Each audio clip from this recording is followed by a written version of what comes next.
not. Here we go, power.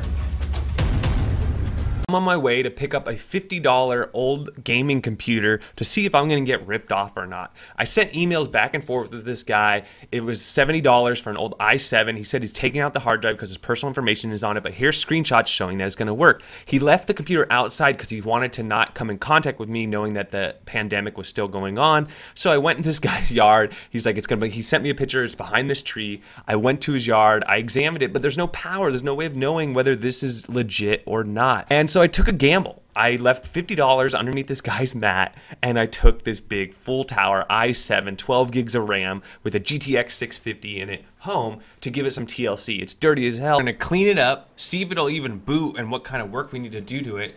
And then if we can get it to boot, what are we gonna actually do with it and put on it? So the first thing to do is give this thing a bath, blow out all the dust bunnies and all the gook and grime, take off the stickers. I just want to keep this thing really stock, you know, clean.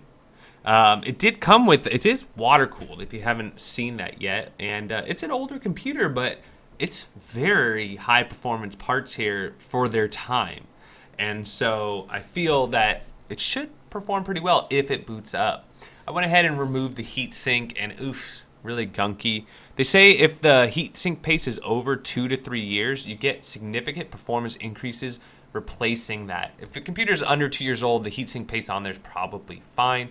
I'll put a link to the heatsink paste that I used. It supposedly was the highest rated, and I've done heatsink tests on it, and I would have to agree that is significantly better than generic heatsink paste.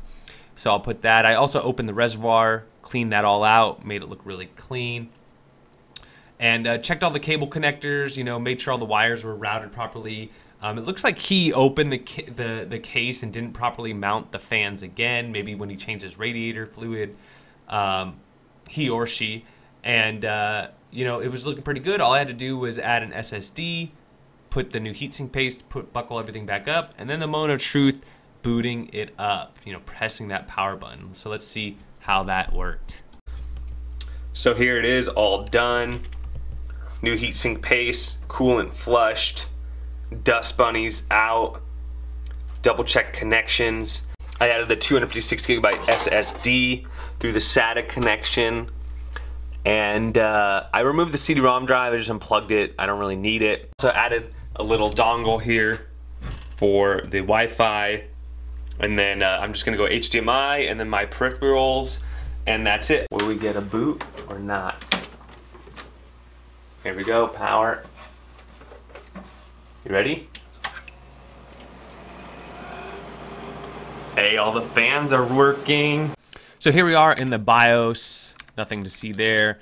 As far as dummy overclock, I have this enabled. When it's disabled, you'll notice my CPU is only 2.8 gigahertz. My RAM frequency is only about 1 gigahertz. So I'm just doing a dummy overclock. I know I can get this well over closer to 4 gigahertz, but this is actually going to overclock to about 3.35, and that's also going to overclock my RAM. Let's, I guess, reference like the, oh wow, that's way nicer. Let's go like a 59.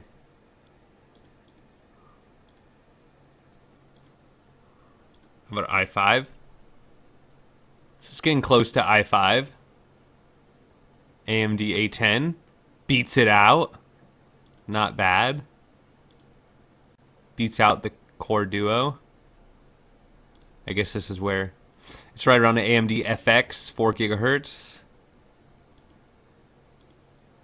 Now it's time to play some games. I'm running this off a CoinOps build I have, and so first up is Ultra Street Fighter 4.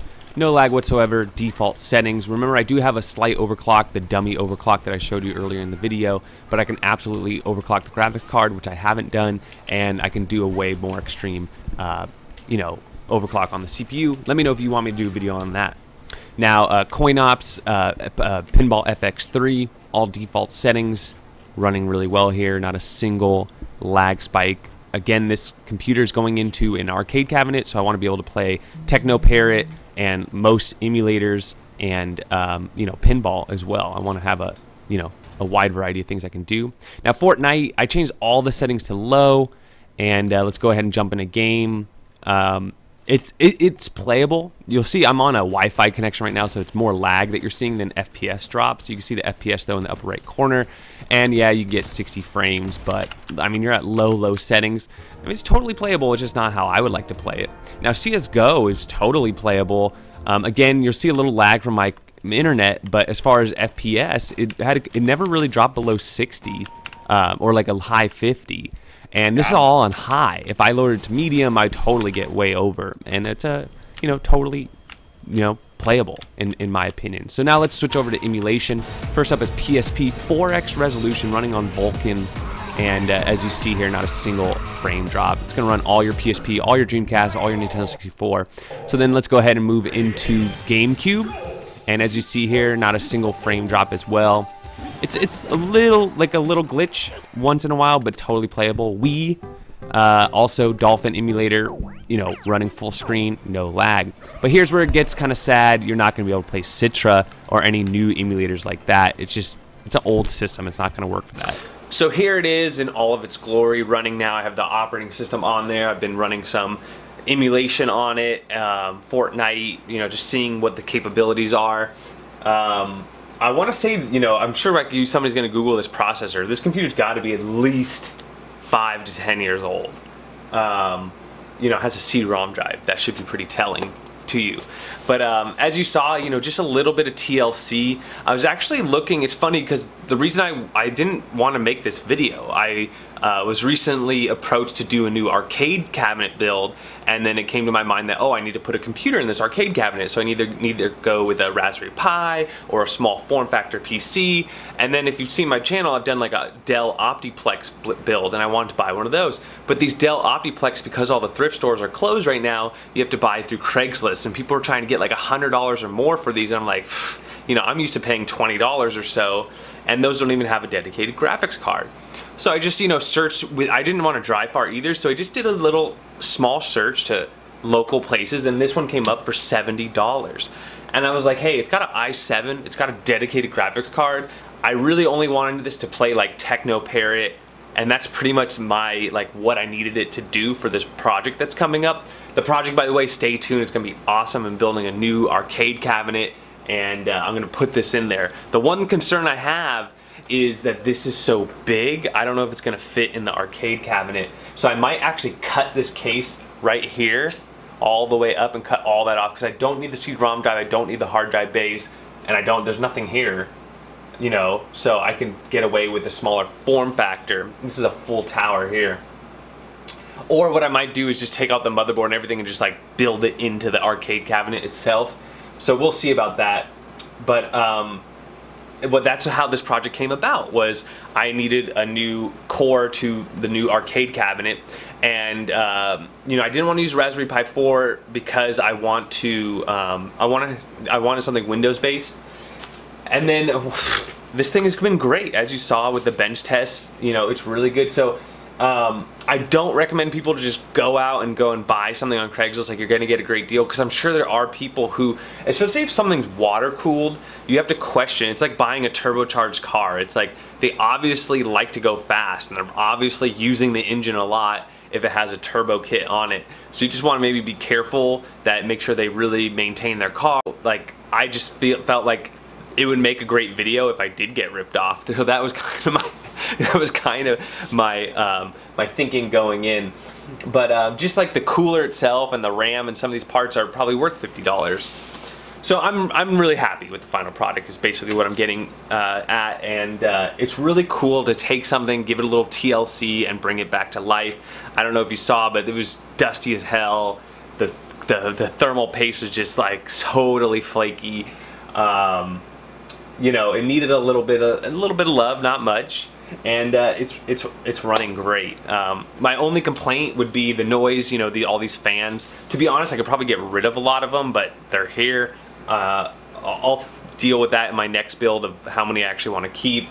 And then the power consumption, I'm sure this processor's nowhere near as efficient as newer processors as far as how much power it's consuming versus how much it's actually giving you in performance.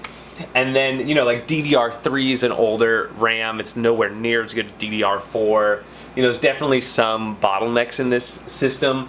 Oh, and it doesn't have USB 3.0. It only has USB 2.0. So I might put in a PCI slot with the USB 3.0s.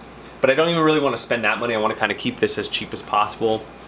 I mean, it has a CD-ROM drive. It's my understanding that this thing's got to be at least 10 years old.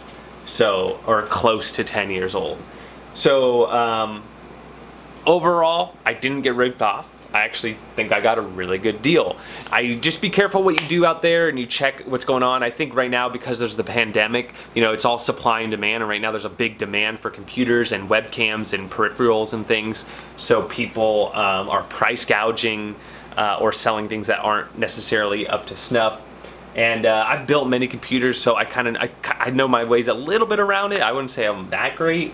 So, you know, stay within your comfort zone or ask a friend for help.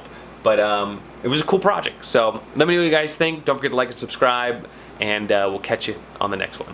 My brother-in-law said this is the best part. So here you go.